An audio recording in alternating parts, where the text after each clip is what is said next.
नमस्कार दोस्तों। अगर आप लोग जानना चाहते हो LTTS Larsen and Toubro technology की जो कंपनी है उसके बारे में Q3 नतीजे फाइनेंशियल 23 के आ चुके हैं। LTTS का भावी कैसा है? LTTS का डेब्ट फ्री है। LTTS और LTI में कोई डिफरेंस है क्या? और से लोग दोनों में से अच्छा कौन है? LTTS अभी करेक्शन में है, क्या ये बढ़ेगी कि नहीं? ऐसे कई सवाल अगर आपके दिमाग में चल रहे हैं तो दोस्तों आज हम LTTS के नतीजों की बात करेंगे और भावी एस्टिमेट की बात करेंगे। चैनल सब्सक्राइब नहीं किया है, चैनल को डेफिनेटली सब्सक्राइब कर दीजिएगा। और हम रिजल्ट अपडेट के लिए अमोल देशमुख को इनवाइट करते हैं जो कि कोल्हापुर से है और अपना म्यूचुअल फंड का बढ़िया सा बिजनेस करते हैं। तो म्यूचुअल फंड के बिजनेस के साथ उन्होंने जो रिसर्च किया है वो रिसर्च पे हम बात करेंगे LTTS के। तो welcome Amol ji. Thank you profit from it, जो मुझे ये LTTS का प्रेजेंटेशन करने की अपॉर्चुनिटी दी।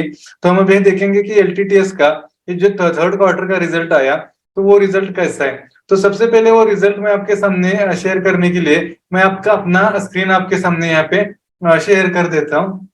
जैसे सर ने बताया कि मैं म्यूचुअल फंड के बिजनेस में हूँ और पिछले बैच जैसे मेरा मार्च 2022 के बैच में मैंने प्रॉफिट फ्रॉम इट का ये कोर्स किया और तभी से मैं ये जो कंपनीज है उनका एनालिसिस करना स्टार्ट कर दिया। तो यहाँ पे बहुत ही इजी हमको यहाँ पे कोई भी रहे एकदम इजीली कोई भी कंपनी कैसे हम उसको एनालिसिस कर सकते हैं, इसका नया नॉलेज हमको यहाँ पे मिलता है। तो अगर आप पहली बार इस चैनल पे आए हैं तो ये चैनल को आप सब्सक्राइब कर लीजिए और ज्यादा से ज्यादा ये वीडियो शेयर कीजिए और लाइक और कमेंट भी करते रहिए। तो हम जो यहाँ पे जो डेटा लेते हैं वो पूरा हम BSE की वेबसाइट से ही डेटा लेते हैं। तब हम यहाँ पे देखेंगे कि अभी LTTS जो है उसका पास्ट कैसा है, यानी कि उसका हिस्ट्री कैसा है, उसका भी करंट ट्रेंड कैसा चल रहा है, उसका 9 मंथ का रिजल्ट क्या है, उसका इनकम कैसा है, एक्सपेंसेस कैसे है, उनको धंधा कहाँ से मिला है, खर्चे कहाँ पे बढ़े हैं, ये सब बातें और उनके फेयर वैल्यूज क्या है, ये सब बातें हम यहाँ पे अभी डिस्कस करेंगे। तो सबसे पहले हम शुरू करते हैं LTTS की हिस्ट्री से। अब अगर हम देखेंगे तो LTTS जो कंपनी है वो जो है उसका 2016 में ये 3,000 करोड़ का सेल्स करती थी, जो कि अभी 2022 आते थे इसका सेल अभी 6,500 करोड़ तक आ गया है। 2017 में इस कंपनी का IPO आया था और उसके बाद से ही ये हम अगर देखेंगे तो इसका जो प्रॉफिट भी है तो 2016 में 400 करोड़ के ऊपर का प्रॉफिट करती थी, वो भी ये 2022 आते थे लगभग 1,000 करोड़ के प्रॉफिट के पास पहुंच चुकी है। और अगर हम देखें तो पूरे हिस्ट्री में इसने अपने जो मार्जिन है जिसको हम NPM में फिर नेट प्रॉफिट मार्जिन बोलते हैं वो काफी अच्छी तरह से मेंटेन करके यहाँ पे रखे हुए हैं। अब अगर हम बात करेंगे तो इनका जो सेल्स है वो लगभग पिछले 6-7 सालों में 13.5% के कगार से बढ़ा है और इनका जो प्रॉफिट है लगभग 15% के कगार से यहाँ पे हमको बढ़ा है। अब इसके बाद हम इसके करंट ट्रेंड को अगर हम यहाँ पे देखें तो इसका जो करंट ट्रेंड है जो FY यानी कि जो फाइनेंशियल ईयर 22 जो खत्म हो गया उस समय पे इनका जो सेल्स का ग्रोथ था वो 21% इसका सेल्स ग्रोथ था। उस समय उनके मार्जिन जो थे वो 14.63% मार्जिन थे और प्रॉफिट ग्रोथ जो था उनका वो 44% का इनका प्रॉफिट ग्रोथ था। उसके बाद अगर हम Q1 को देखें तो Q1 में इसका जो सेल्स है वो 23% हो गया, सेल्स ग्रोथ इसका 23% हो गया। इसका जो मार्जिन है वो 14.67 यानी कि उसने अपने मार्जिन को मेंटेन रखा और उसका प्रॉफिट जो है वो 27% से बढ़ा। अभी जैसे Q1 खत्म होते थे जब H1 आया तो H1 में इसने अपना सेल्स ग्रोथ मेंटेन किया 24% तक। उसके बाद मार्जिन भी इसने 14% का मार्जिन भी मेंटेन किया और प्रॉफिट भी उसने 25% तक उसने प्रॉफिट में भी अपने यहाँ पे ग्रोथ यहाँ पे नजर आई। अभी जो 9 मंथ के करंट जो इसके नतीजे आए उसमें उसका जो सेल्स ग्रोथ है वो 23% सेल्स उनके बढ़े हैं, जो कि उसने सेल्स ग्रोथ को मेंटेन रखा है 20 के ऊपर पिछले चारों क्वार्टर में। और अगर हम इसका मार्जिन देखेंगे तो वो भी 14 यानी कि इसने मार्जिन को भी मेंटेन रखा हुआ है और प्रॉफिट ग्रोथ भी इसने 24% का यहाँ पे हमको दिखाया है। तो ये सब देखते हुए हम 2023 मार्च आते आते जो उम्मीद कर रहे हैं वो सेल्स में 20% का ग्रोथ उम्मीद कर रहे हैं, मार्जिन 14% के अराउंड ही उम्मीद कर रहे हैं और इसका जो प्रॉफिट होगा हम वहाँ पे 18% का प्रॉफिट का ग्रोथ यहाँ पे उम्मीद कर रहे हैं। अब इसके बाद अगर हम 9 मंथ का अगर रिजल्ट देखेंगे यानी कि Q3 के अगर रिजल्ट देखेंगे तो इनके जो इनकम है वो 23% से बढ़े, उनके जो एक्सपेंसेस है वो 22% से बढ़े और उनके जो प्रॉफिट है वो प्रॉफिट भी इनके 24% से बढ़े। यानी कि इनके जितने धंधे बढ़े उतने इनके प्रॉफिट बढ़े, तो ये इनके लिए एक अच्छी बात है। और धंधे जितने उनके खर्चे भी बढ़े तो ये एक अच्छी बात यहाँ पे हम एलटीटीएस के लिए हम यहाँ पे बोल सकते हैं। और इन्होंने मार्जिन भी अपने 14% के अराउंड यहाँ पे मेंटेन किए हुए। तो अब हम यहाँ पे देखते हैं कि इनको जो इनकम आया है, जो कि यहाँ पे 23% का इनकम ग्रोथ दिख रहा है, और यह हमें यहाँ पे 22% का खर्चे हमें ग्रोथ दिख रहा है। तो एग्जैक्ट वो कहाँ पे आया है, तो हम सबसे पहले देखेंगे कि उनका इनकम कहाँ से बढ़ा है। तो सबसे पहले हम अगर इसको देखेंगे तो उनका जो सेगमेंटल रेवेन्यू है, जिसमें ट्रांसपोर्टेशन का उनका शेयर सबसे ज्यादा, यानी कि 35% इनका ट्रांसपोर्टेशन का शेयर है, तो वो 35% से बढ़ा है। यानी कि जिसका इनके सेल्स में सबसे ज्यादा शेयर्स है, वो सबसे ज्यादा ग्रोथ हमको दे, हमारे लिए अच्छी बात है। अगर हम यहाँ पे देखेंगे टेलीकॉम एंड हाईटेक, तो इसमें तो थोड़ा सा डी ग्रोथ हमें यहाँ पे दिख रहा है, 18% का डी ग्रोथ हमें यहाँ पे दिख रहा है। बाकी अगर इनके इंडस्ट्रियल प्रोडक्ट भी हम देखेंगे तो इसमें भी इनका 18% का ग्रोथ है। इसके बाद प्लांट इंजीनियरिंग में इनका काफी अच्छा ग्रोथ आया, जो कि 27% का है।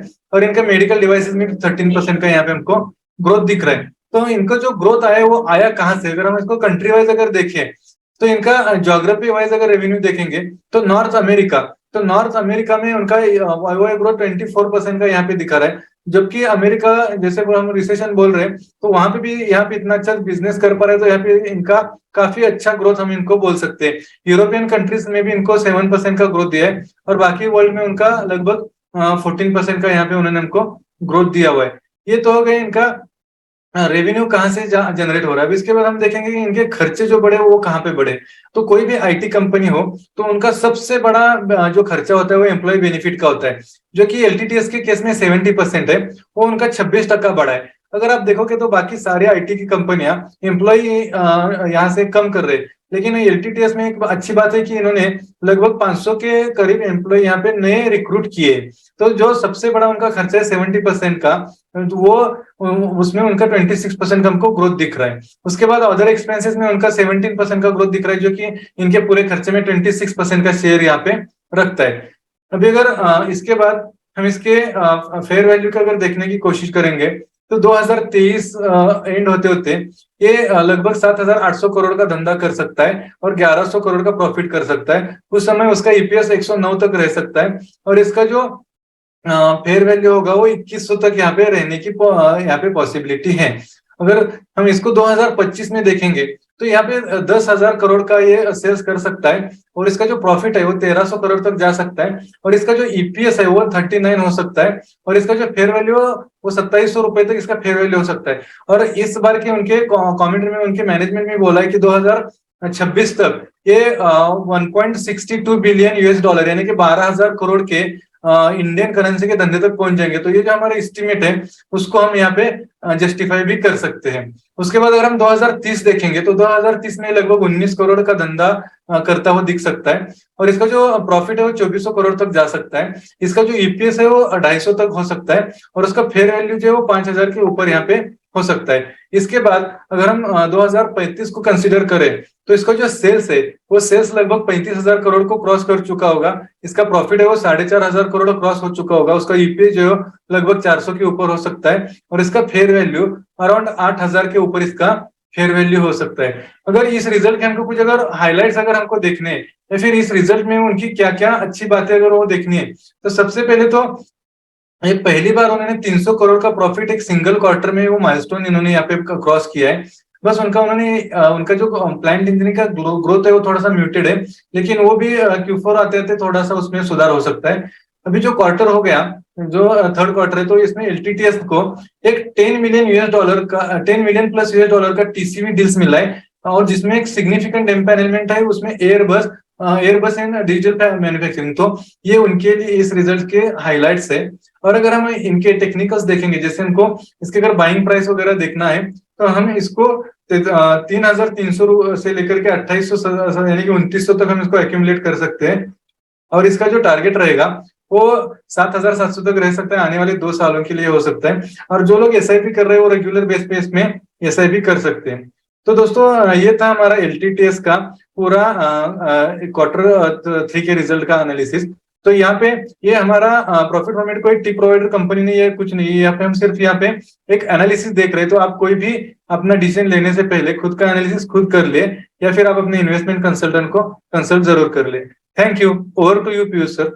या so it was a wonderful presentation. जैसा अमोल भाई ने बताया, जो पॉइंट मैंने नोट किए दोस्तों, पहली बात तो टेक्नोलॉजी की कंपनियों में एक डर था कि इनका धंधा मेजरली ग्लोबल से आता है, तो उसमें हमें सेल्स में म्यूटेड दिखाई देगा।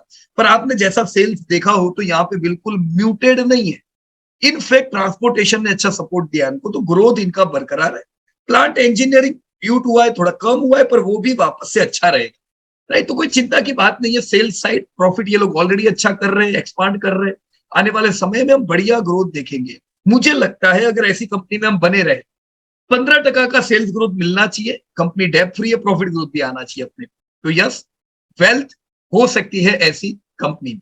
दोस्तों, एयरबस ने जो एलटीटीएस को स्ट्रेटेजिक पार्टनर की ओर चूज किया है, ये बड़ी गर्व की बात है और बड़ी अच्छी बात है। इससे आने वाले समय में और ग्रोथ हमें दिख सकता है। साथ ही में जो नई कंपनी इन्होंने खरीदी है अपनी ही पेरेंट कंपनी से, स्मार्ट वर्ल्ड एंड कम्युनिकेशन, ये भी ग्रोथ में कंट्रीब्यूट करेगी। तो overall yes, LTTS is a good company. आप में से कई लोग बरसों से हो, डेफिनेटली बरसों तक बने रह सकते हैं।